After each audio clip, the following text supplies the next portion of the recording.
वळूया पुढील बातमीकडे। रत्नागिरीच्या लांजा तालुक्यातील अंजनारीमधील प्रसिद्ध दत्त मंदिर हे पाण्याखाली गेलेलं आहे। काजळी नदी पात्राबाहेर वाहू लागल्यामुळे दत्त मंदिराच्या परिसरात पाणी साचलं।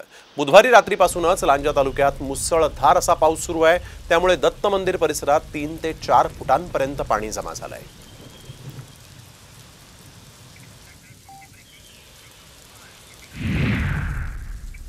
कोकण आणि विदर्भात पुढील 3 दिवस अति मुसळधार पावसाची शक्यता आहे। प्रामुख्याने रत्नागिरी जिल्ह्यात पावसाचा जोर अधिक वाढण्याची शक्यता आहे। गेल्या अनेक दिवसांपासून कोकणात पावसाने थैमान घातलेला आहे, अशातच पावसाचा जोर आणखीन वाढणार असल्याचा अंदाज आहे। तर कोणत्या जिल्ह्यांना अलर्ट जारी करण्यात आलेला आहे पाहूयात ग्राफिक्सच्या माध्यमातून। रेड अलर्ट आहे रत्नागिरीसाठी, ऑरेंज अलर्ट आहे सिंधुदुर्ग, कोल्हापूर, सातारा, ठाणे, पुणे, रायगड, मुंबई आणि पालघर।